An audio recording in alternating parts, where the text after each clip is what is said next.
Merci Philippe. En préambule, je voudrais dire que j'ai des problèmes pulmonaires graves qui font que je- j'ai la voix encombrée, j'ai les cordes vocales encombrées depuis des années par des mucosités. Donc régulièrement, je suis obligé de, de gratter un peu, d'expectorer, et j'ai la voix qui casse très souvent. Donc vous me pardonnerez, si vous voulez, les hiatus dans le discours vocal. Voilà. Euh, je, euh, cette conférence va être divisée en trois parties. Deux parties où je vais bavarder et présenter des images, et une partie où vous bavarderez et je présenterai des images. Je parle de bavardage parce que nous ne sommes pas dans le système universitaire, donc je, euh, donc j'ai divisé donc cette conférence, cet exposé, en trois parties. Une première partie qui est introductive, qui s'intitule Des ruines du temps au temps des ruines, où j'examine, si vous voulez, l'attrait qu'exercent les ruines depuis des siècles, en Occident en particulier, euh, sur les artistes. Dans une deuxième partie, j'aborderai l'intitulé, si vous voulez, les contenus de l'intitulé de cette conférence. C'est la construction du mur de l'Atlantique et ce qui a fait que je m'y suis intéressé très tôt, si vous voulez, dans ma vie. Voilà. La troisième partie, ce sera donc une projection de diapositives, une soixantaine de diapositives sur les bunkers du mur de l'Atlantique. Le travail que j'ai exposé à la BML du premier arrondissement l'année dernière ne contenait que 62 photos, mais c'est des centaines de photos, et uniquement sur 100 km, je vous expliquerai, de côte, de la côte basque et côte Gironde Nord. Je continuerai à photographier les murs de l'Atlantique dans les mois qui suivent. Voilà. Voilà. Donc c'est l'objet de cette conférence, et s'il y a un problème, vous m'arrêtez tout de suite, en criant très fort, parce que j'ai aussi pas seulement des problèmes de voix, mais des problèmes d'audition. Bon. Des ruines du temps au temps des ruines. Mon intérêt pour les ruines du mur de l'Atlantique date de la fin des années 70, et je m'en expliquerai plus avant dans la deuxième partie. D'autre part, il y a 10 ans, j'ai commencé à établir un répertoire photographique des friches industrielles de Lyon et de ses environs, parce qu'elles étaient recouvertes de graffitis et de peintures murales étonnantes. Ce reportage est toujours d'actualité, et ce travail m'a permis de reconsidérer les bunkers allemands d'un autre œil, parce que, comme les friches, ils sont aujourd'hui recouverts de graffitis et de peintures murales. J'ai également entrepris pendant 4 ans un reportage sur un seul et unique bunker du mur du Sud, situé sur les dunes de Toreil, à quelques kilomètres de Perpignan. Un bunker régulièrement rehaussé de nouveaux graffitis. D'ailleurs, je vais avoir une exposition qui commence le 1er juin, là-bas à Toreil. Et je m'en vais à Toreil samedi prochain. Je vais passer un mois dans la région parce que je recevrai aussi les scolaires pendant cette exposition. Donc, vous avez ici, et vous avez une reproduction, vous avez l'original de l'affiche de l'exposition à la BML du premier arrondissement l'année dernière, sur le mur de l'Atlantique, avec évidemment un bunker très connu qui s'appelle la Tour Barbara au Boucau. J'ai fait un cartel qui est ici. Et vous avez l'affiche de l'expo à venir, qui va commencer le 1er juin à Toreil, donc de cette casemate spécifique du mur du Sud, qui est aujourd'hui classée monument historique.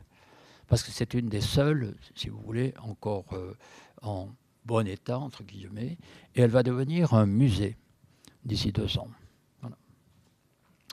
Les photographies des bunkers du mur de l'Atlantique ont fait l'objet d'une exposition donc à la BML du 2 au 27 mai 2017, exposition intitulée « La guerre est finie pour aujourd'hui ». J'insiste sur ce commentaire pour aujourd'hui, parce que tout simplement, nous savons très bien qu'il est impossible au peuple de rester en paix, ou on reste en paix que quelque temps. Il faut toujours se méfier, et je crois que la France aujourd'hui est en guerre, depuis quelques années. Donc voilà. Les CIMES affichaient 62 images et 35 cartels grand format expliquant aux usagers l'histoire de ce mur. Vous en avez quelques-uns ici que vous pourrez regarder après et que je pourrais commenter. Je ne voulais pas qu'ils se contentent d'admirer les images, en particulier les jeunes générations, peu enclines à connaître l'histoire de la Seconde Guerre mondiale. Le reportage « Un bunker à Toreil », consacré à une casemate du mur du Sud, a été exposé en septembre 2017 à Perpignan et donc sera exposé, comme je vous l'ai dit, en juin de cette année, en 2018. D'autre part, je continuerai le reportage sur le mur de l'Atlantique en septembre 2018 en remontant vers le nord et les photographies seront exposées à la BML au printemps 2019. Voici quelques-unes des photographies, si vous voulez, que j'ai repérées sur l'Internet et qui sont des photographies des bunkers qui ont été recouverts de graffiti dans la Manche. Voilà. Il faut savoir, il y a peu de personnes qui sont intéressées quand ces personnes vont en vacances sur ces côtes atlantiques, par l'histoire de la Seconde Guerre mondiale. Et alors que maintenant, si vous voulez, s'intéressent aux bunkers à cause des graffitis et des peintures murales. Voilà. Donc, première partie, les ruines du temps. En Occident, l'attrait artistique pour les ruines existe depuis la Renaissance. Dans le Songe de Polyphile de Francesco Colonna, 1546, le narrateur met en scène la quête de Polyphile qui recherche sa bien-aimée Polia, évidemment, Polyphile qui aime Polia, dans un paysage de ruines, de palais et de temples antiques.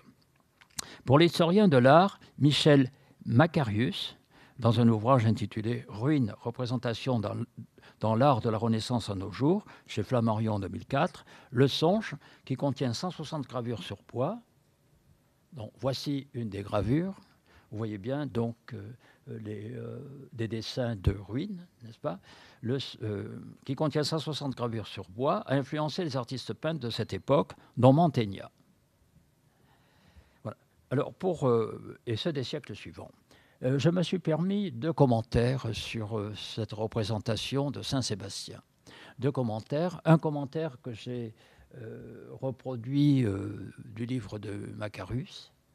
La colonne en ruine marquerait la défaite du paganisme devant le christianisme. Le fragment de pied en marbre sur la gauche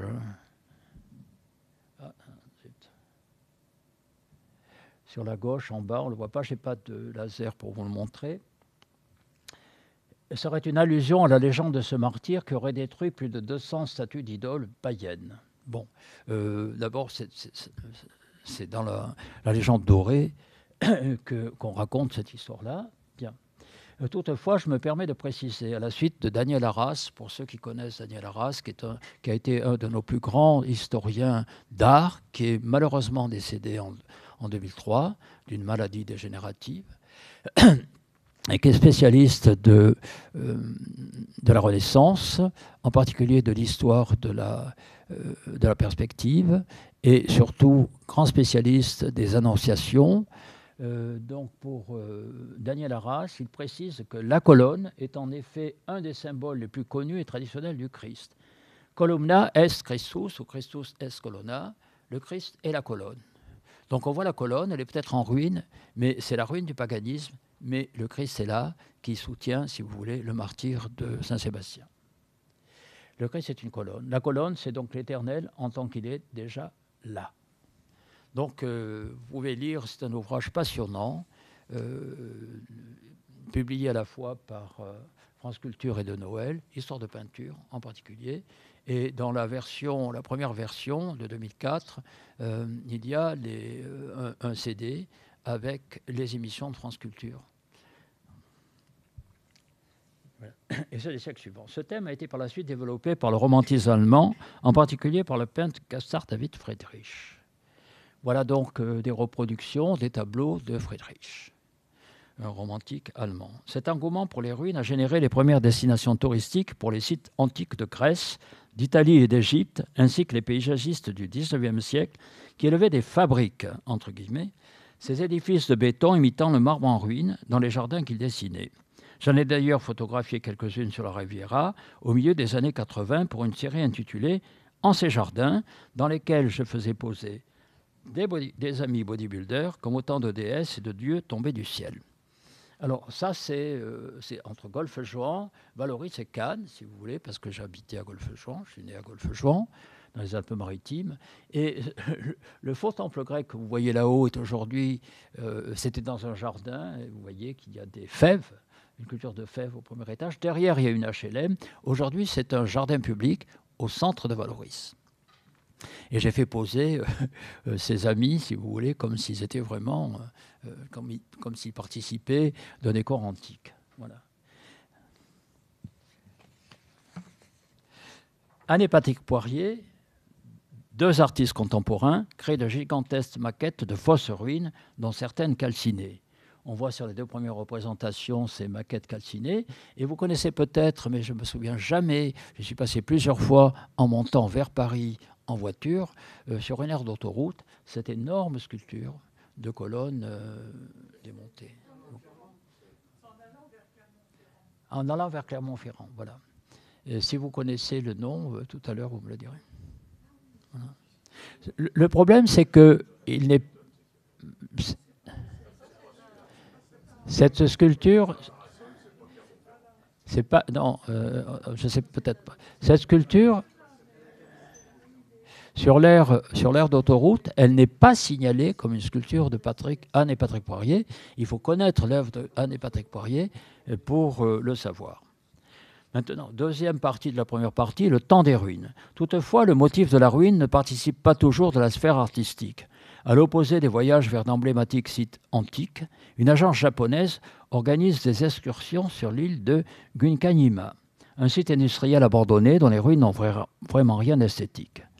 Ce site a été l'objet d'une monographie Gunkanima, l'île cuirassée, signée par Yves Marchand et Romain Meffre, les deux photographes qui ont également documenté Détroit, vestige du rêve américain. Vous avez dans la première partie des photos extraites de la monographie de l'île cuirassée, et sur la deuxième partie, deux photos de cette extraordinaire monographie consacrée à Détroit. Les gens de Détroit ont protesté contre ces images et la publicité qui a été faite autour de ces images. Ils ont été blessés, si vous voulez, par le fait qu'on a montré la déchéance de leur ville. Voilà. Donc, je voulais le dire, ça, je suis moi-même conscient de ce phénomène. Notre époque contemporaine étant une ère de graves troubles économiques, les ruines prennent une importance particulière dans le paysage urbain, entre autres celle du patrimoine industriel désigné par le terme friche, et dont les pans de murs deviennent des toiles géantes couvertes de graffitis et de peintures murales. La friche industrielle, devenue un support pour les artistes graveurs, apparaît comme un véritable oxymore visuel. La misère économique durable, embellie par l'art éphémère des graffitis.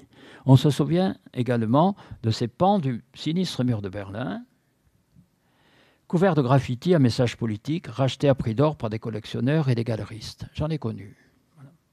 Voilà. Donc ça, c'était le mur de Berlin avant sa chute. Et donc, la deuxième image représente une photo très connue de deux potentats soviétiques qui, à l'époque, s'embrassaient sur la bouche. Des municipalités conscientes du patrimoine industriel, au lieu d'en abattre les bâtiments, font appel à des architectes pour les rénover, créer des musées, des centres d'art, des galeries marchandes branchées, des lofts. En 2016, j'ai présenté une série de travaux photographiques sous le titre « Aujourd'hui disparu », où je montrais des friches lyonnaises couvertes de graffitis, parallèlement à ce qu'elles sont devenues au gré de leur rénovation. Voici la friche McDo de Vèze. Bon, McDo, moi, j'aime pas McDo ni les immeubles McDo, mais je dois dire que ce qui a été construit à la place de McDo sont des logements vraiment très, très, très mal dessinés. Et la friche des Puces du Canal. La friche des Puces du Canal, si vous allez aux Puces du Canal le dimanche, c'est le bâtiment qu'on appelle aujourd'hui Exalto. Vous connaissez Exalto? Donc j'avais l'autorisation des investisseurs, parce que j'ai photographié, j'ai fait des centaines de photos sur ces friches, tout simplement parce que cette friche était en désamiantage et elle était donc surveillée par des gardes, et j'avais un papier pour pouvoir faire ces photos. J'avais convaincu M. Panumbi, le directeur, enfin l'investisseur, de garder un mur qui était très très beau. Et il a mis du temps, et puis il a dit oui, finalement, on va le garder. J'ai dit, c'est pas Lascaux, mais bon, très belles images, il faut le garder. Et puis ils n'ont pas gardé à la fin, je crois que c'est devenu un mur d'escalade à l'intérieur du bâtiment. Notre époque est également une ère de troubles géopolitiques et la télévision montre quotidiennement les ruines de pays en guerre. Ces désastres urbains et humains s'ajoutent avec le réchauffement climatique aux dégâts causés par les catastrophes naturelles, cyclones, inondations, tsunamis, tremblements de terre. Quand ce ne sont pas les talibans afghans qui bombardent pour des raisons religieuses et anticulturelles les ruines des Bouddhas géants de Bamiyan, ou Daesh, celle de Palmyre, dans ces deux cas, on peut malheureusement parler de ruines ou de ruines au carré.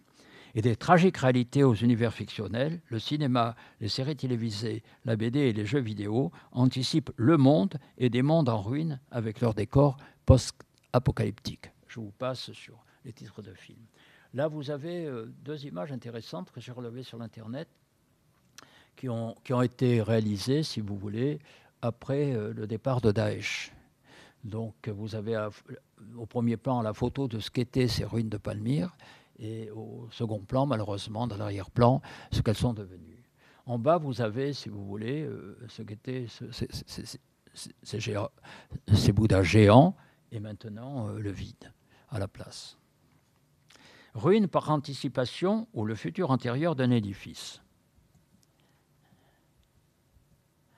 Le peintre Hubert Robert, alors chargé des peintures du Louvre, peignit en 1796 une œuvre intitulée « Vue imaginaire de la grande galerie du Louvre en ruine, anticipant le devenir du monument ».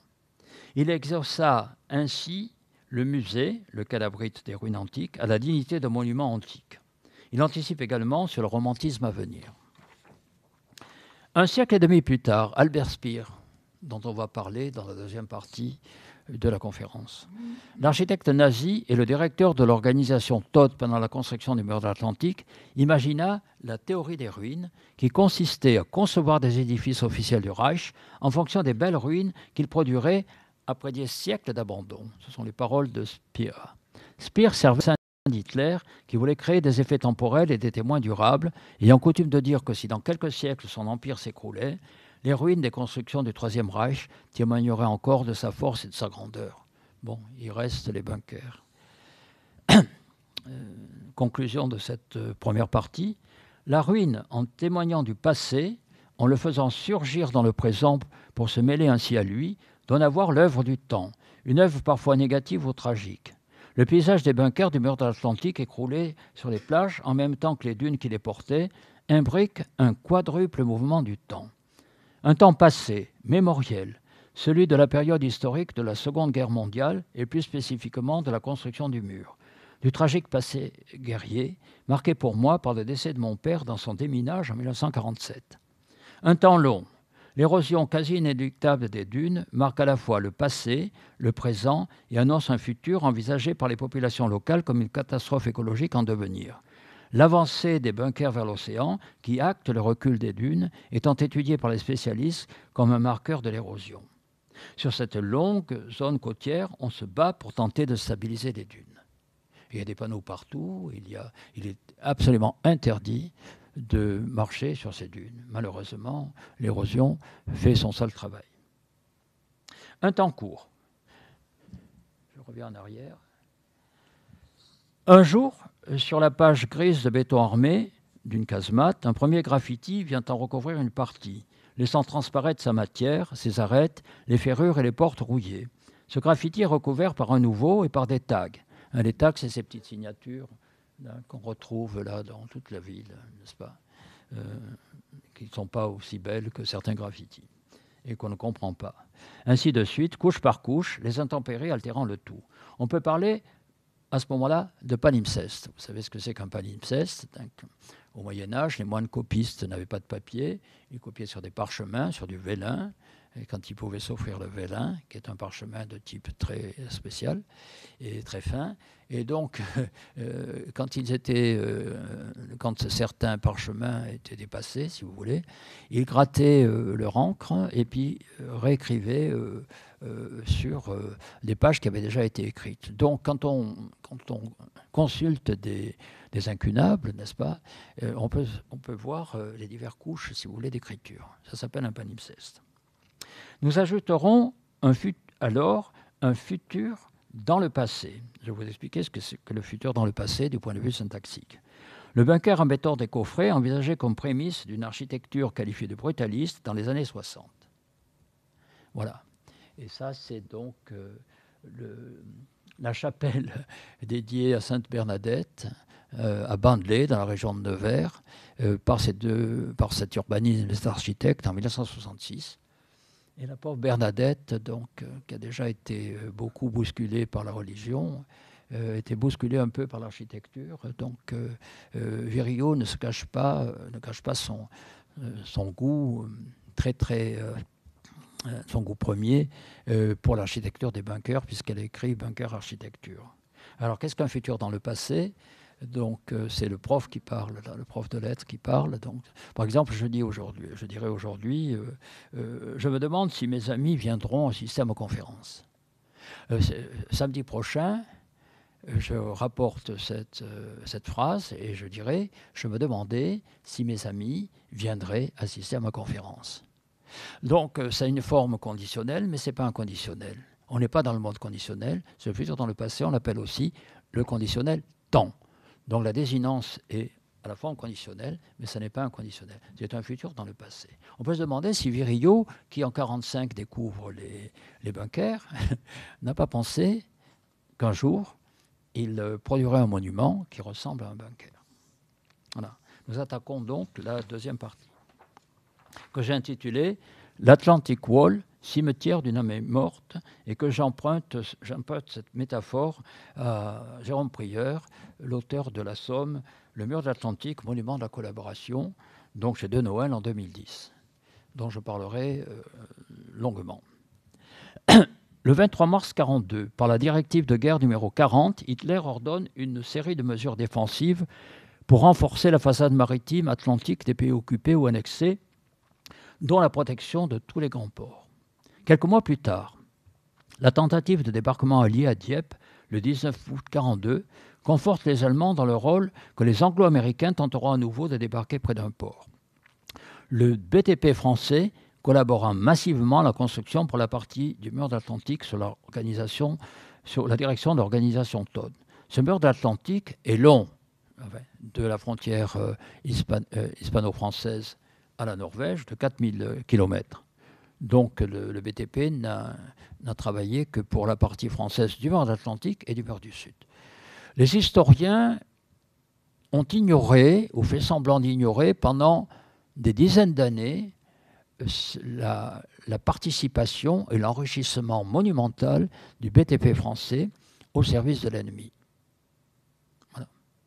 Il a fallu Jérôme Prieur et une recherche une recherche très sérieuse et très difficile à faire, qu'il a menée dans les préfectures pour retrouver les commandes. Et donc, moi, j'ai consulté beaucoup d'ouvrages historiques sur le mur de l'Atlantique. Jusqu'en 2010, on n'en parle pas. C'est l'Omerta. Le mur du Sud, quant à lui, est long de... voilà, excusez-moi, je vais me laisser aller. Le mur du Sud, quant à lui, est long de 834 km de Cerbère à Menton. Sa construction s'est faite avec un décalage d'un an, en 1943, sur le mur de l'Atlantique, qui a commencé en 1942. Le terme désigne le maillage constitué par les batteries françaises préexistantes, qui jusqu'en 1942 étaient, si vous voulez, encore occupées par les soldats français, n'est-ce pas, qui, selon l'armistice, n'avaient pas le droit de communiquer avec les Alliés et de s'engager dans des combats. Préexistantes désarmées par les Allemands lors du franchissement de la ligne de démarcation le 11 et 12 novembre, et celles qu'ils ont édifiées à partir de 1943. Le débarquement allié en Afrique du Nord du 8 au 11 novembre 1942. Le courageux sabordage de la flotte française à Toulon le 27 novembre 1942 et la reddition de l'Italie le 8 septembre 1943 engagèrent les Allemands dans la construction de ce mur. C'est là qu'ils ont décidé, alors qu'ils se croyaient protégés, si vous voulez, par les deux pays fascistes qui fermaient la côte française, l'Espagne et l'Italie. Ils se croyaient protégés. Mais là, à partir du moment où les Alliés débarquent en Algérie et sur la côte de l'Ouest africaine, c'est la défense, enfin le projet de défense, d'une nouvelle défense, d'un nouveau mur, se fait jour. Ni l'une ni l'autre de ces architectures de guerre nazie ne furent terminées et surtout n'empêchèrent pas les débarquements des Alliés. Celui de Normandie le 6 juin 1944, précédant celui de Provence le 15 août. Un petit retour dans mon passé. Un tragique événement lié à mon histoire familiale et parce que ces vestiges sont couverts de graffitis de peinture murale, engageant ainsi ma pratique artistique, m'ont fait m'intéresser à ces architectures. Toutefois, comme a dit Olivier dans l'introduction, je ne suis ni architecte ni historien, mais un littéraire doublé d'un photographe. Je me suis intéressé très jeune à la Seconde Guerre mondiale. Jean, mon père, jeune officier de cavalerie, eut un destin tragique. Fait prisonnier pendant la débâcle, il réussit à s'évader d'Allemagne et fut repris 2 fois en Alsace, dénoncé par d'ignobles supporters du Troisième Reich. La première fois par un curé dans la région de Münster et la seconde par un couple de collaborateurs strasbourgeois. Alors qu'il était caché par une résistante, ses voisins, qui s'en étaient doutés, dénoncèrent cette dernière à la Gestapo. Elle fut déportée à Ravensbrück et n'en revint pas. Militaire protégé par la Convention de Genève, Jean fut interné un peu plus à l'est jusqu'à la Libération. Au lendemain de celle-ci, il réussit à faire condamner le couple de salauds. 2 ans après, en 1947, il participait au déminage du mur de l'Atlantique à Dampierre-sur-Mer, à 11 km de La Rochelle, où il fut tué en désamorçant une mine piégée. J'avais 11 mois. Je parlerai des mines piégées tout à l'heure.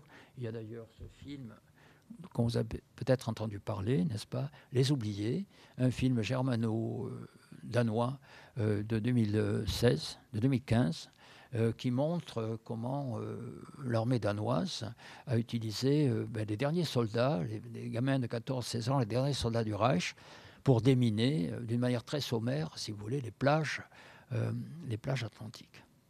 Voilà, c'est un très beau film. Et donc, en plus, c'est des gamins qui jouent ce rôle. Et surtout, ce qu'il y a de bien dans ce film, enfin, ce qu'il y a de bien, oui. Ce qui est intéressant dans ce film, c'est qu'on montre le côté sommaire, si vous voulez, de la recherche des mines à cette époque-là, avec uniquement une espèce d'éperon que l'on plantait dans le sol pour découvrir la mine. Et qui montre aussi ce qu'étaient que les mines piégées. Parce que non seulement...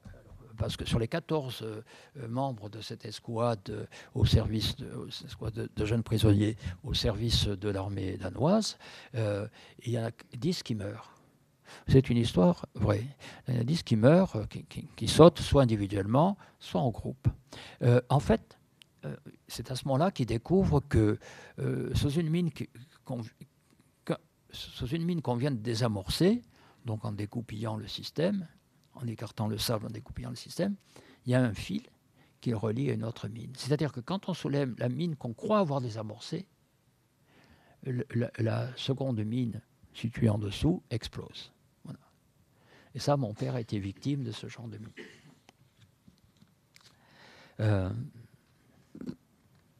J'avais 11 mois. Ma mère, alors jeune veuve, obligée de travailler, me confia à mes grands-parents. Louis, mon grand-père, ancien militaire de carrière, avait fait 2 guerres. La première dans les tranchées, la seconde dans la résistance. Il m'a éduqué en replaçant l'histoire familiale dans la grande histoire, en commençant par exemple par m'interdire de jouer avec les enfants d'anciens collaborateurs et de pétinistes qui n'avaient pas été inquiétés à la Libération et ça posait beaucoup de problèmes dans le quartier. En 1950, à 4 ans, les termes « pété »,« putain »,« pétain » sentaient également très mauvais. Dans la famille, on ne fêtait pas la fête des mères, instaurée selon Louis par ce traître de Pétain, et la brave institutrice de CE2 qui avait eu l'idée de nous faire fabriquer un cadeau pour l'occasion a dû se souvenir jusqu'à sa mort de la colère de mon grand-père venu l'insulter. « Vous avez certainement fait chanter à vos élèves « Maréchal, nous voilà » pendant la guerre. J'ai pratiqué la photographie dès le plus jeune âge. André, le frère de ma mère, gérait 2 magasins sur le vieux port de Golfe-Juan à l'enseigne Photoplage. Il m'a très tôt initié à la prise de vue. Il avait participé au sabordage de la flotte à Toulon en 1942 en tant que sous-marinier et racontait ce haut fait avec force détail. J'ai eu en conséquence une enfance imprégnée par d'héroïques récits guerriers, distillés par ces 2 hommes qui remplaçaient mon père et animés par la pratique de la photographie amateur, prélude à un avenir artistique que j'assume depuis 40 ans. Et j'ai été élevé à la militaire. Parce que ma mère participait quand même à la sévérité de mon éducation. Mais je ne le regrette pas. Ça m'a beaucoup aidé dans la vie. Voilà. Toutefois, pour ce qu'il en est de photographier les bunkers, j'avais un prédécesseur qui en fait a provoqué un premier intérêt pour ce genre d'exercice. En 1977, dans un numéro de la revue Caméra, j'avais été impressionné par un reportage en noir et blanc de Jean-Claude Gautran intitulé « Forteresse du dérisoire » relatif au bunker du mur de l'Atlantique. Vous avez donc un cartel qui le montre là. Jean-Claude Gautran expose, est dans l'écurie de la galerie Vrai Rêve. Donc vous avez le galeriste ici, Raymond, le barbu, là, Raymond, présent, qui est une galerie lyonnaise et qui est la doyenne des galeries de photos de France. Donc je ne connais pas Jean-Claude Gautran, je ne le connais que par ses photos. Et donc j'ai pu correspondre grâce à Raymond, par l'intermédiaire de Raymond, avec lui. Je vous lirai une réponse qu'il a donnée dernièrement. En 1980, je me suis rendu à Dompierre-sur-Mer, dans ce village où mon père est mort, à 11 km de La Rochelle. Alors, ça s'appelle sur-mer, mais c'est à l'intérieur des terres. Il y avait des canaux, je crois qu'il y a toujours des canaux, qui amenaient des barges remplies de mines. J'en ai profité pour m'embarquer pour l'île de Ré dans les pas de Gautran. Gautran s'était intéressé dès 1973 au bunker et avait vu l'exposition des photos de Paul Virilio aux Arts Déco en 1975.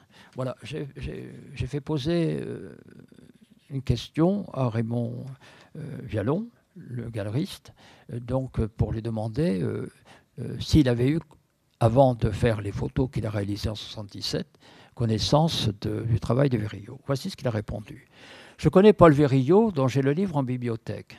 Ce n'est pas un photographe, mais un architecte, urbaniste et essayiste que j'ai découvert peu après son exposition aux Arts Déco en 1975. Une découverte pour moi intéressante puisqu'elle confirmait mon intérêt pour les bunkers, intérêt qui remontait personnellement au début de 1973. Donc bien antérieur à l'exposition Virilio. Le pire, c'est que dans certains sites de Google, je retrouve quelques-unes de mes propres photos mélangées aux siennes. J'avais à l'époque essayé de le contacter, mais sans succès. On ne mélange pas un simple photographe avec un architecte. Excusez-moi pour les architectes qui sont présents ici, qui m'ont invité. Bien amicalement, Jean-Claude. Je reviens à Paul Virilio. Vous avez ici, vous pourrez feuilleter tout à l'heure, il y en a un qui est dédicacé d'ailleurs à un autre photographe qui habite La Rochelle, de l'écurie Vrai Rêve. Donc vous avez l'exemplaire de bunker archéologie sans les photographies. Pour avoir les photographies, il a fallu que je me procure l'exemplaire en langue anglaise, qui est beaucoup plus épais et qui ne s'appelle pas bunker archéologie, mais bunker archéologie, et donc avec un Y au lieu du E, et qui contient des photos de Virilio.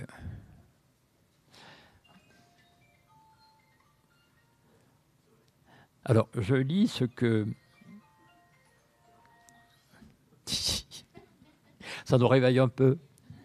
Je vais vous repasser du Bob Marley, hein, ça continue. Dans Bunker Archéologie, Virilio écrit « Je n'ai rien oublié d'un été où la paix retrouvée et l'interdiction levée réalisaient pour moi un seul et même événement. Les barrières enlevées. Chacun était désormais libre d'aborder au continent liquide. Les occupants s'en étaient retournés dans leur hinterland natal, abandonnant avec leurs chantiers, leurs outils et leurs armes. Les villas du front de mer étaient vides. On avait fait sauter tout ce qui obstruait le champ de tir, des casemates. Les plages étaient minées et les artificiers s'activaient à rendre l'accès à la mer possible. Ici et là, le sentiment le plus clair était encore celui de l'absence. L'immense plage de la Baule était déserte. Nous étions moins d'une dizaine sur l'anse de sable blond. Les rues étaient dépourvues de tout véhicule. C'était une frontière qu'une armée venait à peine d'abandonner, et la signification de cette immensité marine était inséparable pour moi de cet aspect de champ de bataille déserté. La guerre est finie pour aujourd'hui. Donc en 2016, j'ai décidé de retourner à Dompierre-sur-Mer, et j'en profitais... Ça, c'est les bouquins de Virilio. Et j'en profitais pour descendre le long de la côte pour photographier les bunkers échoués sur les plages que je savais alors couverts de graffitis. Je pratique peu le reportage. Je privilégie les mises en scène où je peux tout contrôler. Ça vient de mon éducation militaire. Toutefois, cette architecture se met en scène, ou plutôt en cadre, dans le paysage marin. Je n'ai pas eu grand-chose à faire pour fixer ces mégalithes de béton érodés par le temps. Je n'ai eu qu'à saisir leur étrange et inquiétante beauté face à l'océan. Dans ce bunker qui est à 3/4 enfoui dans le sable et qui est photographié à marée basse à 6 heures du matin en septembre 2016, vous voyez à la fois le bunker et puis au fond une surfeuse.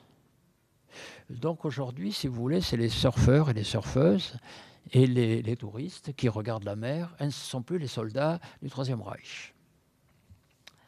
Voilà. Ces vestiges dégringolés des falaises. Alors voici la carte, excusez-moi, la carte de la région que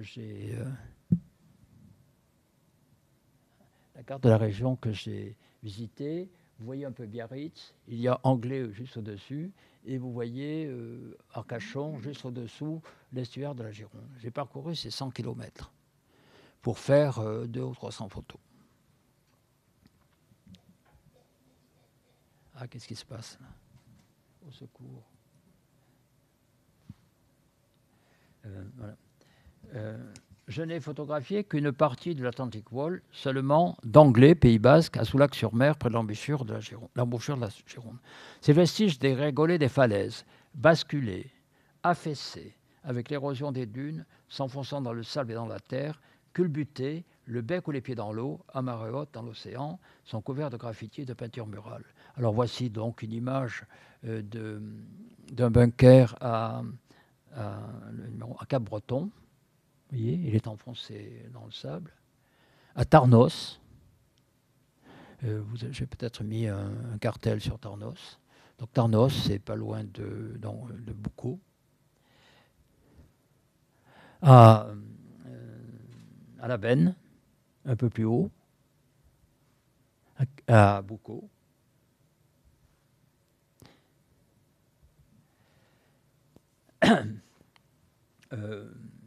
Ces images sont extraites du projet « La guerre est finie pour aujourd'hui », exposé sur les CIMES de l'ABM du 1er arrondissement, comme je l'ai évoqué dans l'introduction, soit un relevé photographique qui doit son intérêt esthétique à l'art des graffeurs qui ont maquillé les ruines de la barbarie nazie, se moquant ainsi de leur vanité criminelle passée.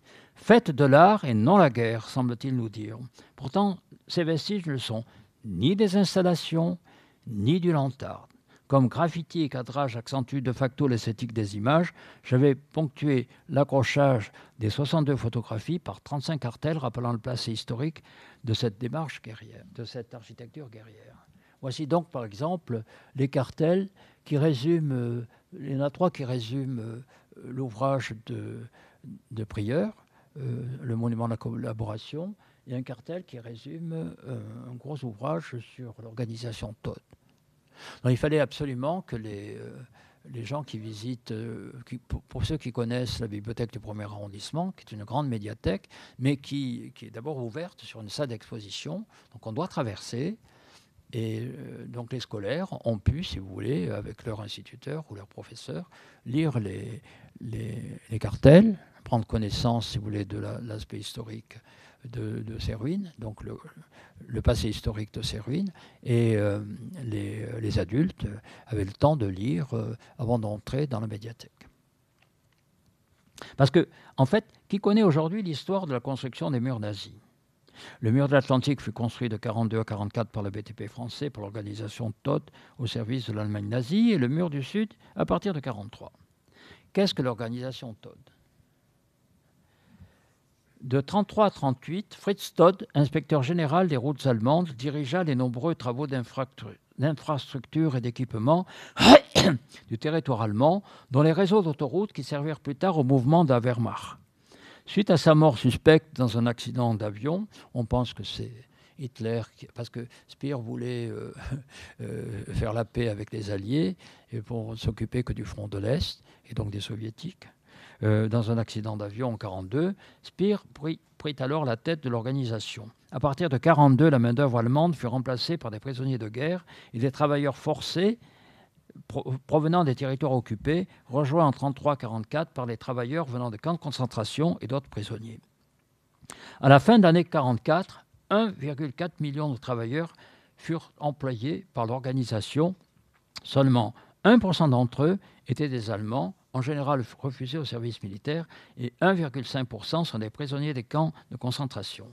Le reste était constitué de prisonniers, de travailleurs forcés venant de pays occupés et de retraités locaux, dont le STO a fourni beaucoup de...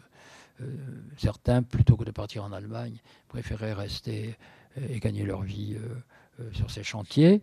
Et parmi les travailleurs du STO, il y avait beaucoup de résistants qui avaient volontairement rejoint, si vous voulez, les chantiers Todt, dans les entreprises françaises, tout simplement parce qu'ils en profitaient pour dessiner les plans intérieurs des bunkers, et puis le plan, si vous voulez, de la zone construite, et d'envoyer, alors certains bouquins disent par pigeons voyageurs, aux Alliés.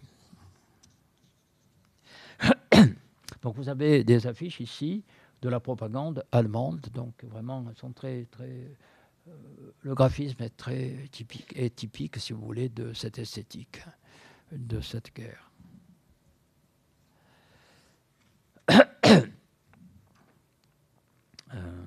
L'organisation Todt fit d'abord appel à 200 grandes firmes allemandes, mais très vite l'occupant découvrit qu'il était incapable d'effectuer seul et dans les délais réclamés par Hitler les travaux de mise en défense du rivage. Les grosses sociétés allemandes s'allièrent donc avec leurs homologues français. Le mur de l'Atlantique, un monument de la collaboration. Pour Jérôme Prieur, auteur de l'ouvrage qui porte ce titre, ce monument de la collaboration a été la plus grosse entreprise née en France au service de l'Allemagne durant la guerre et le plus gros employeur de ces années noires. Jusqu'à 300 000 ouvriers français participèrent à son édification, en France évidemment, encadré par 1500 entreprises françaises du BTP qui édifièrent bunkers, stations d'écoute, bases navales et autres infrastructures destinées à défendre le flanc ouest de l'Empire nazi contre les assauts anglo-saxons. Le BTP français fournit les bétonneuses, les grues, les outils nécessaires au coffrage et au ferraillage et coula les épaisseurs de béton des bases sous-marines qui avaient jusqu'à 7 mètres d'épaisseur pour demeurer invulnérables aux bombardements alliés les plus féroces. Ainsi, 80% du ciment français furent engloutis à l'époque par la construction du versant français du mur. Rien n'était loyal dans cette collaboration économique, les nazis ayant imposé un véritable chantage. Tout était structuré de manière à piéger les entreprises françaises. Participer à la construction du mur faisait tourner un outil de travail meurtri par l'armistice de 1940.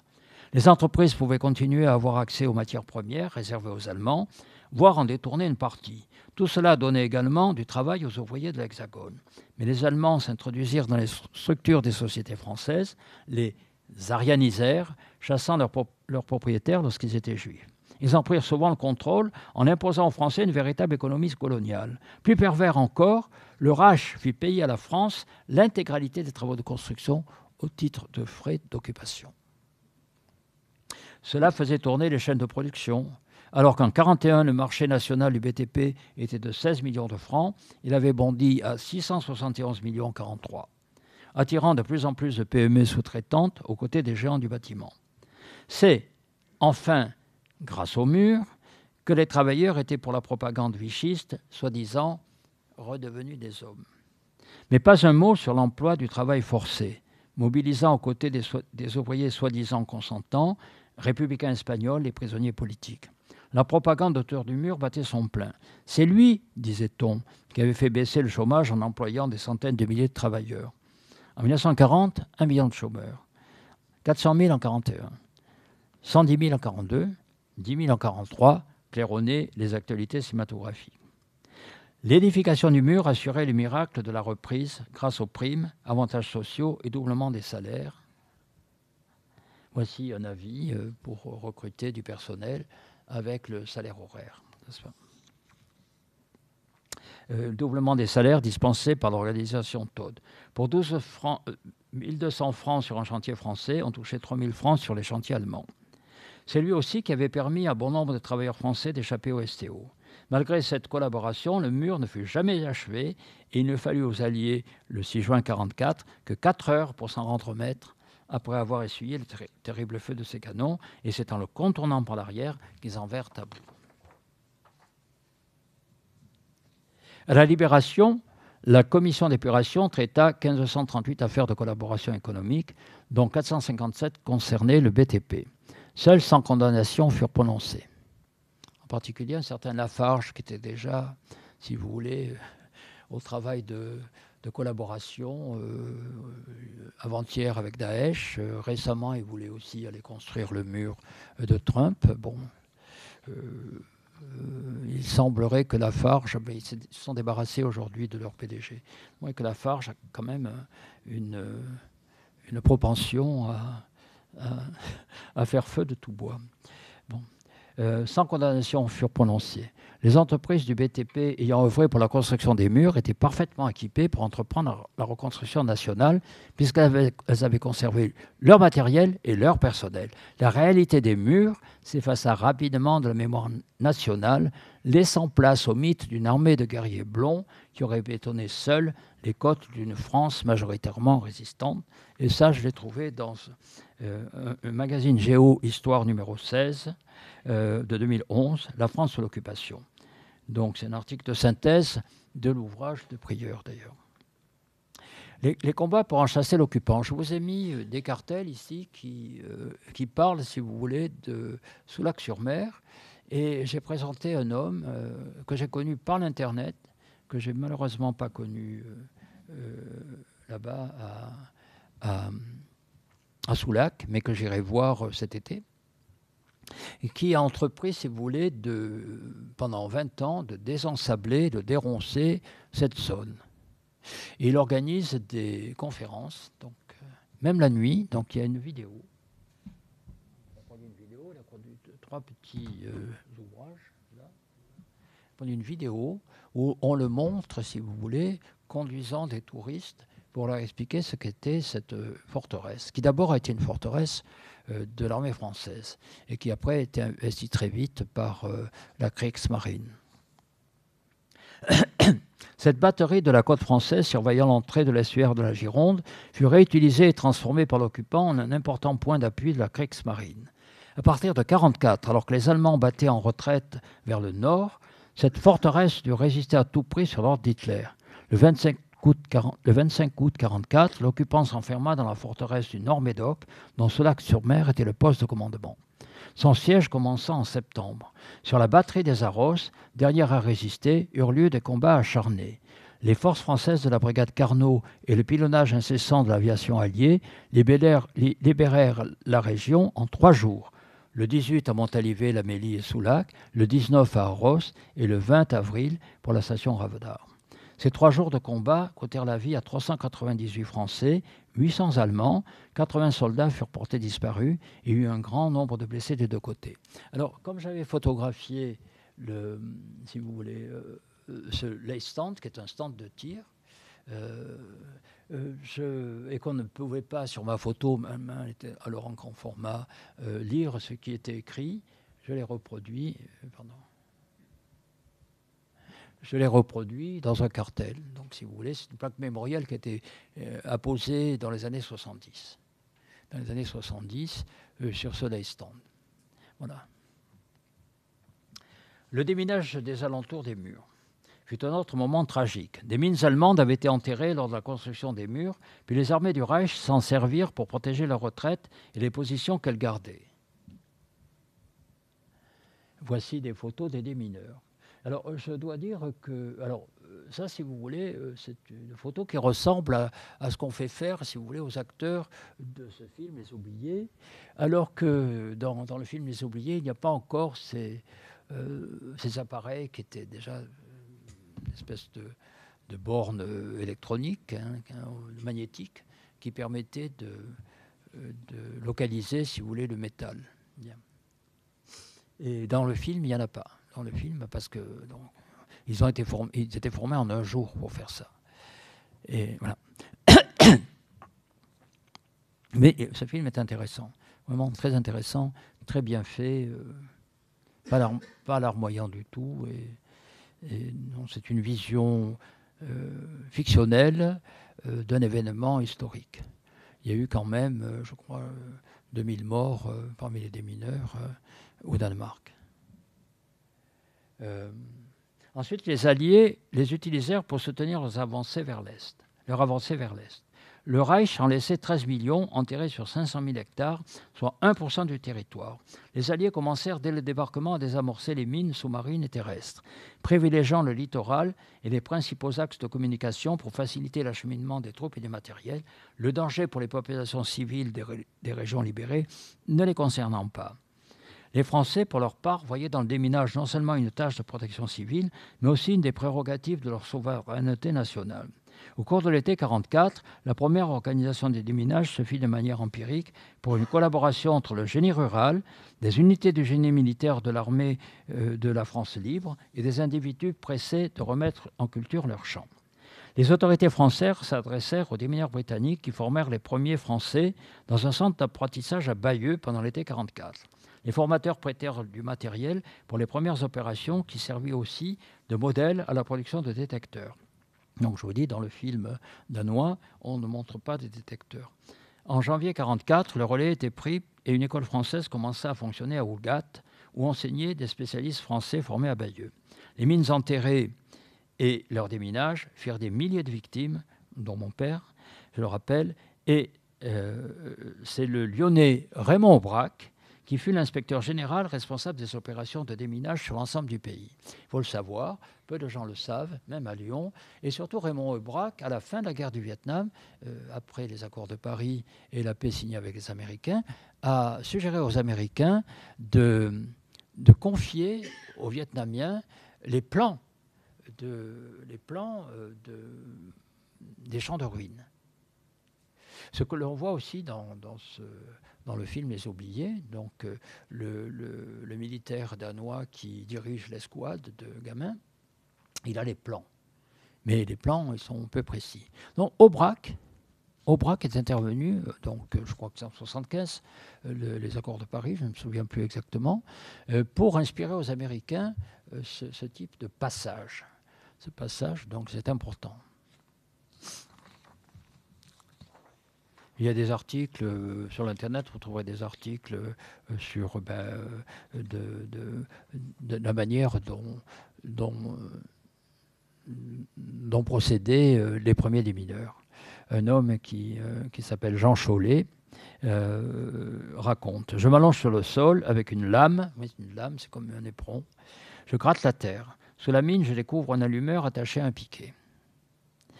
Avant de couper le fil, il faut mettre une goupille dans un trou minuscule. À ce moment-là, une pierre roule au fond du trou. Son bruit m'a paralysé. Je reprends mes esprits. J'enlève la mine, le piquet, comme il me semble beau. D'autres sections ont déjà perdu 3 des leurs. Un autre jour, il faut vérifier qu'il n'y a pas de mine dans un champ sous les cadavres des vaches. » Et je termine ma conférence. Ça va, je suis dans les temps. Surtout, c'est le rapport, si vous voulez, entre l'architecture de guerre, la manière dont elle a été construite, et le mouvement architectural qui est né dans les années 50-60 et qu'on a appelé le brutalisme. Il y a 2 monographies sur le brutalisme ici, exposées sur les présentoirs. Bunker brut de décoffrage et brutalisme. La caractéristique architecturale des bunkers et des autres constructions défensives du Troisième Reich est d'être en béton coulé sur place. Cette matérialité fut la solution économique pour lever rapidement les milliers de volumes massifs très simples des murs de l'Atlantique et du Sud. La formule « brut de décoffrage » qualifiant de tels édifices traduisant l'absence de revêtements et d'ornements s'applique de facto à leur architecture. Mais l'expression sera le fait des architectes modernistes inspirés par Le Corbusier à partir des années 50, architecte dit brutaliste. Cette appellation est délivrée du mot brut, évidemment, employé par Le Corbusier lui-même lorsque le béton garde la marque des planches de bois qui ont servi au moulage, lui donnant un aspect rude et primitif lorsqu'il est utilisé sans transformation. La comparaison de tels bâtiments avec les bunkers s'arrête en termes de matérialité. Si l'on se fonde sur les objectifs des bâtisseurs, édifices défensifs qui ont servi à l'ennemi, versus édifices à fonction sociale intégrés dans la ville. Toutefois, certaines formes architecturales des bunkers rappellent le Bauhaus, que les nazis avaient fermé, une école d'architecture qualifiée de judéo-bolchevique et qui n'était pas du goût de Speer. Voici donc la tour Barbara au Boucau. Donc il y a un commentaire en fait, sur sa situation pendant la guerre, mais surtout vous voyez l'architecture qui ressemble vraiment à certains bâtiments construits, même encore aujourd'hui, en béton brut, des coffrets. Moi je vais à la piscine de Vèze et c'est une œuvre brutaliste. Hein. Je suis désolé, à l'extérieur et à l'intérieur. Ou alors, post-brutaliste, vous avez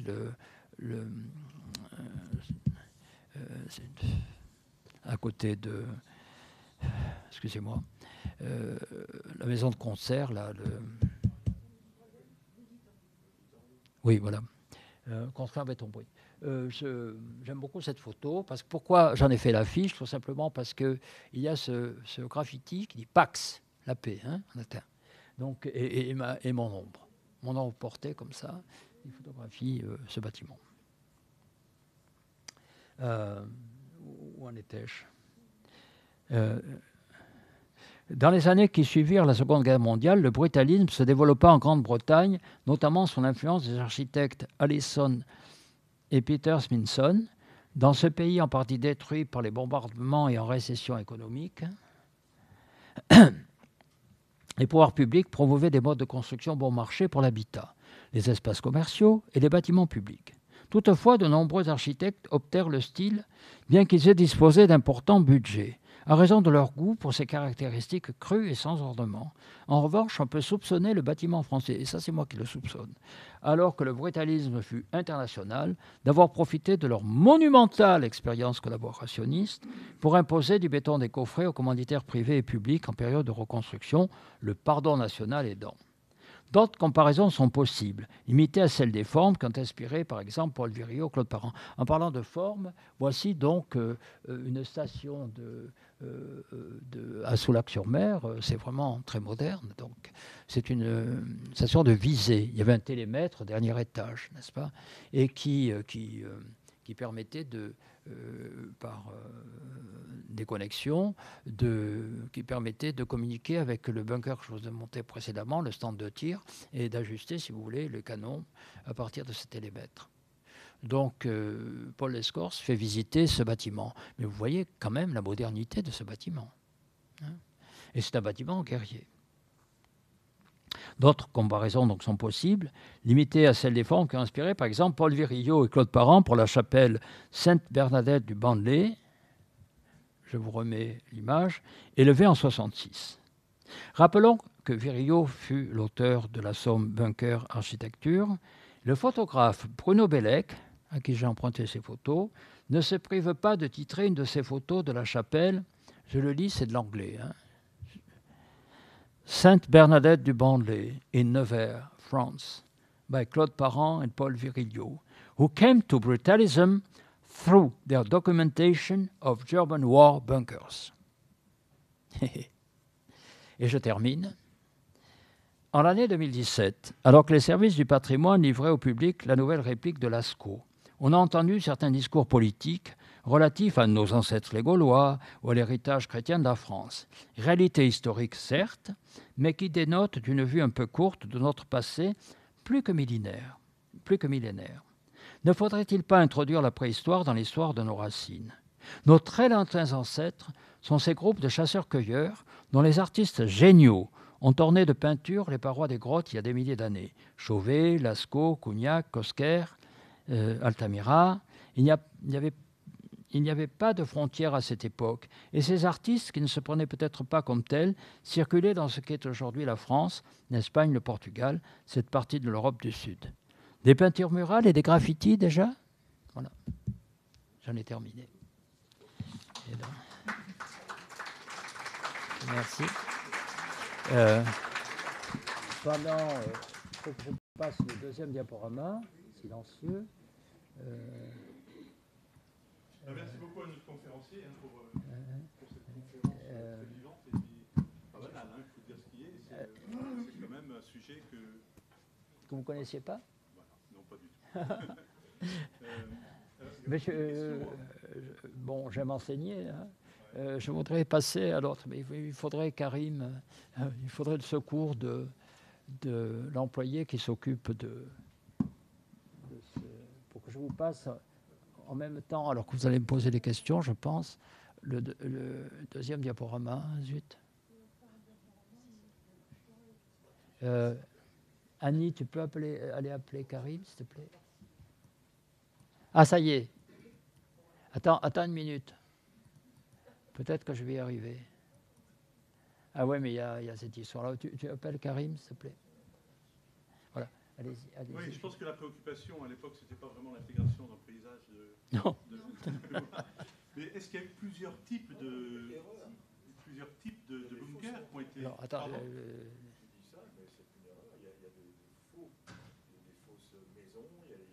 oui, voilà.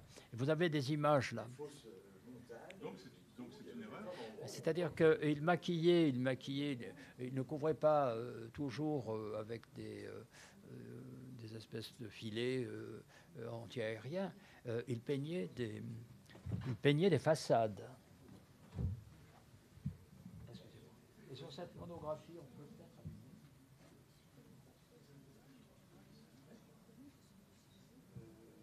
Sur cette monographie... Je sais pas où on allume. C'est pour ça qu'il faut appeler... Voilà. Si vous voulez, cette monographie consacrée à la partie bretonne, vous avez la photo du bunker en tant que tel et la photo de son maquillage unité d'habitation. Merci, Karim. Il faut arriver au deuxième.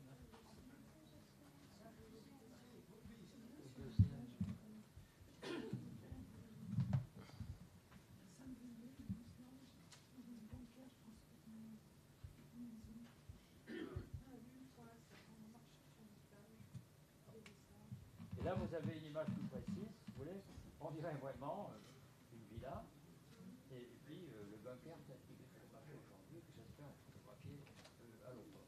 Maintenant, merci. Si vous connaissez si vous connaissez les environs de Marseille, vous dépassez la corniche et vous allez vers les dernières calanques. Vous avez des bunkers du nord du sud qui ne sont pas photographiés, mais qui sont transformés en maisons d'habitation. Est-ce que vous avez vu? Avec des antennes de télé. Ça, c'est la transformation qu'on a fait à la suite et après la guerre de certains bunkers. Est-ce qu'il y avait plusieurs types de bunkers qui ont été construits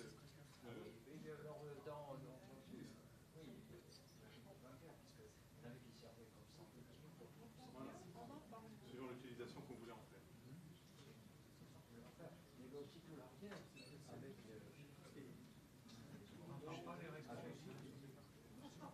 Oui, je ne sais pas si on peut décrocher le micro pour que vous puissiez répondre aux questions debout, si vous voulez. Oui, allez-y, continuez. Des questions? Dans un des tableaux qu'on a vu, le cumul des distances fait plus de 5000 km pour une côte qui en fait 1500 à peu près. La différence vient de quoi? Sur les 4000 que j'ai signalés?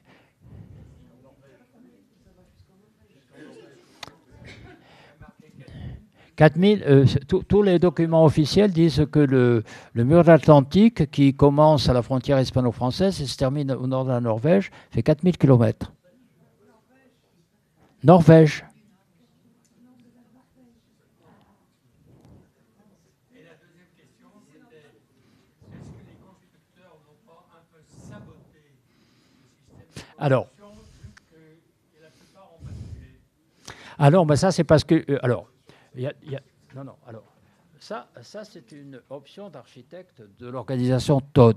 En fait, c'était construit sur les dunes, et ils ne voulaient pas de fondation parce qu'ils ils savaient qu'ils seraient pilonnés par l'aviation alliée, et si vous voulez, il fallait que le bunker puisse, je dirais, flotter sur les dunes. Et c'est pour ça qu'ils avancent avec le recul des dunes. Ils avancent vers l'océan parce que les dunes disparaissent. Donc il y a un tas de glosses là-dessus, dans les bouquins que j'ai consultés, qui disent qu'il n'y avait pas de fondation pour ça, sauf les grandes tours évidemment, pour qu'ils puissent, si vous voulez, si c'était bombardé, ils puissent flotter. Alors, ça, c'est intéressant. C'est en anglais. La mairie a fait repeindre par des artistes, graffeurs, les bunkers. Et il y a des choses assez surprenantes, si vous voulez. Là, il y a une fresque. Voilà, cette fresque-là. Ils ont fabriqué à côté de la fresque un éboulis. Ils ont transformé les rochers en cimetière automobile. Et ça attire évidemment les touristes. Au-dessus des bunkers, ils ont construit des promontoires. Donc on peut regarder les surfeurs, on peut regarder la mer sur les promontoires. Plus fort? On peut rien, on rentre pas dans les bunkers. Là, c'est au Bucco. Pardon. Au Bucco.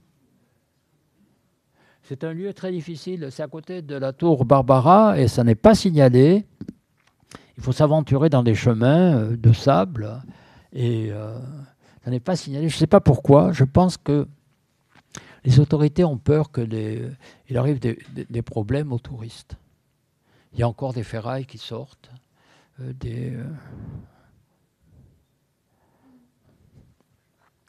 Joli chat. Au Bucco. La tour Barbara, vue de côté. Donc, là, elle était recouverte de... Il paraît qu'elle était recouverte... Si vous voulez, vous voyez des ferrures là qui sont... Elle était recouverte de... Ces ferrures servaient à...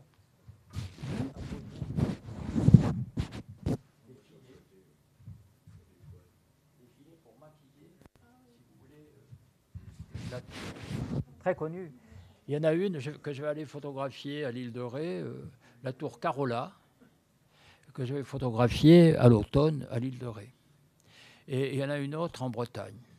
Il y a peu de bunkers que l'on fait visiter. On fait visiter certaines bases maritimes qui sont encore en place.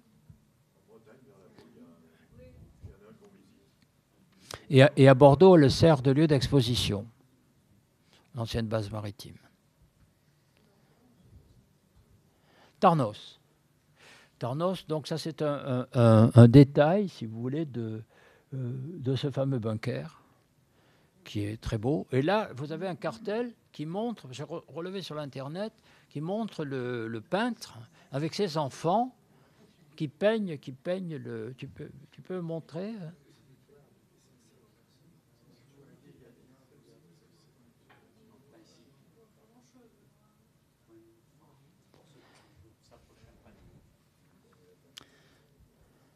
On dirait une baleine.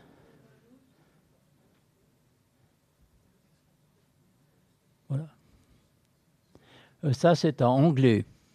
Et donc là aussi, j'ai relevé Dari Perrier, Dari avec 2 R, Perrier avec un seul R, a peint beaucoup de bunkers. Et si vous cherchez Dari Perrier sur l'Internet, vous allez trouver vraiment des chefs-d'œuvre. Des chefs-d'œuvre. Il peint et repeint les bunkers qu'il a. Pour la petite histoire, si vous voulez, à Seignos, le maire de Seignos, il y a quelques années, je l'ai su par le syndicat d'initiative. Le maire de Seignos avait fait passer au Karcher les bunkers parce qu'il trouvait que c'était quand même un scandale que des artistes viennent graffer ces monuments guerriers. C'était une insulte au drame, à la tragédie de la Seconde Guerre mondiale. Et puis, les commerçants, les hôteliers, tous les gens de Seignos ont protesté vigoureusement. Mais c'est ce qui attire les touristes. C'est ce qui attire les touristes. C'est parce qu'à part les surfeurs, il n'y a personne qui va sur la plage. Et c'est ce qui attire les touristes. Donc, il a convoqué des artistes pour faire repeindre ces... Je crois, Annie, que tu as photographié Seignos. Hein? Je crois que tu as photographié Seignos. Annie Balbo.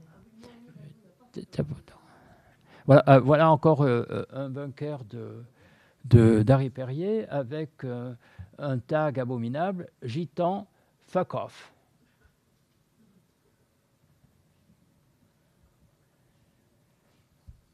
Là, il n'est pas signé.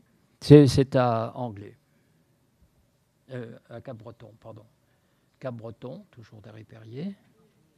C'est beau, hein. C'est un sacré boulot. Hein.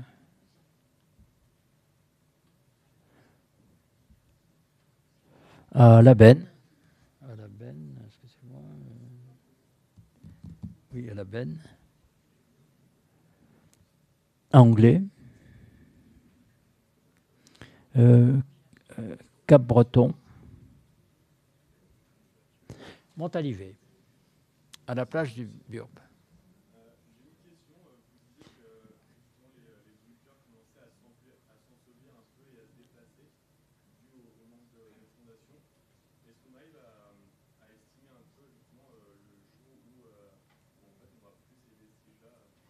Est-ce que vous voulez qu'on les sauve? Et d'abord, ils essaient de sauver les dunes, parce qu'il y a ce gros problème.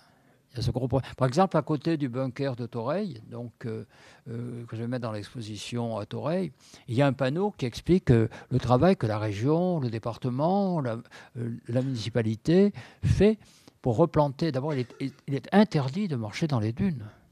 Vous avez des chemins, si vous voulez, balisés, et donc on replante des espèces les griffes de sorcières, on replante pour maintenir ces dunes. Par exemple, sur la plage de Toreil, où je vais me baigner, à côté du bunker, il y a des bunkers enfouis sous le sable. Voilà. Donc tout ce qu'on peut faire, on ne va pas essayer il faut faire attention parce que bon, on peut se blesser sous l'eau, mais à marée haute. Mais le problème, c'est que de toute façon, on ne peut pas nager là-bas dans l'océan. On ne peut pas nager. Donc on peut faire du surf, on peut se mouiller, mais on ne peut pas nager. Mais bon, on ne va pas essayer de retenir ces ruines.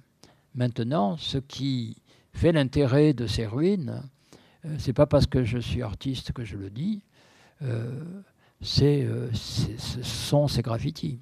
Sans les graffitis, il y a peu de personnes qui iraient les voir sans un accompagnement, par exemple, avec un guide qui expliquerait exactement ce qu'ont été ces constructions pendant la Seconde Guerre mondiale. Montalivet, donc Montalivet le matin, le soir. C'est la plage du Gurp, à côté du plus grand camp de nudistes d'Europe. Natura Europa, quelque chose comme ça.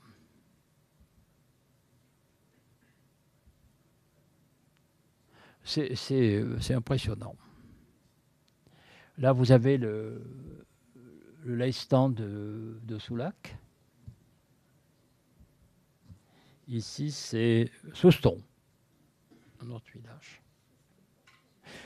De l'autre côté, que j'ai photographié, mais je ne vous ai pas mis la photo, il y a une séquence de film Brest-Nice qui a été tournée à cet endroit. Il y a un panneau pour le dire.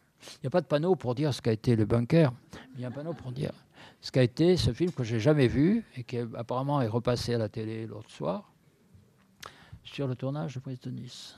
C'est important quand même. Un détail. Ça, c'est Souston aussi.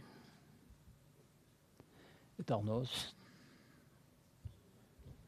Et voilà. Je vous ai mis que c'est quelques photos parce qu'il y en aurait trop, une inflation photographique. Et ben, je vous invite, j'espère que l'association des architectes, je communiquerai les dates de mon expo, la prochaine expo à la BM, sur la suite l'année prochaine, sur la suite de cette première expo. Et puis il faudra venir. Voilà. Vous avez d'autres questions à poser? Est-ce qu'il y a une autre question avant qu'on close cette... Attention, je ne suis pas historien. Hein. Ah oui, je des milliers. Des milliers. Mais qui sont surtout de ce côté-là. Moi, je croyais beaucoup plus en Bretagne. Non, ils sont tout le long. Ils sont tout le long de l'Atlantique, hein, à Biarritz, partout, tout le long. En Belgique, au Danemark, et puis sur le sud. Ce qu'il y a, c'est que, si vous voulez, il y avait moins de places fortes françaises du côté atlantique. Et donc, les Allemands ont comblé. Tandis que du côté méditerranéen, la Méditerranée était déjà bien protégée depuis 3 siècles, depuis Vauban, si vous voulez, militairement.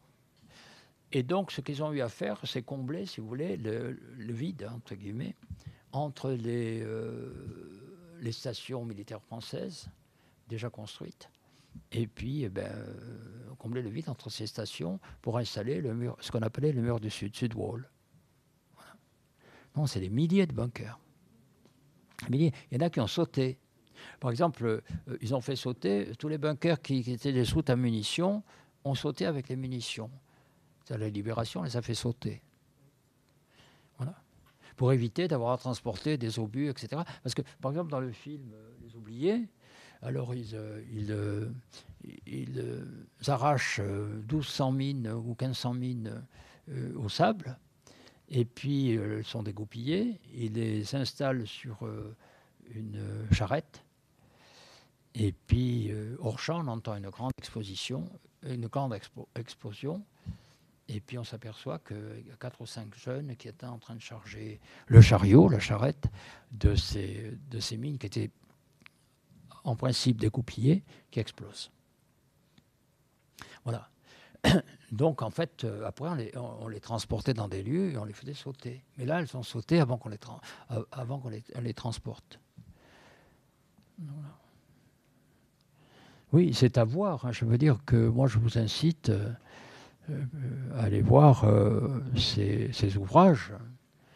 Et surtout, si vous allez à Soulac-sur-Mer, à vous rendre à la batterie des Arros et assister la nuit, avec une lampe de poche, aux visites des bunkers organisées par Jean-Paul Lescorce. Voilà. Merci pour l'écoute. J'espère que vous avez pris autant de plaisir que moi à écouter notre conférencier. Merci.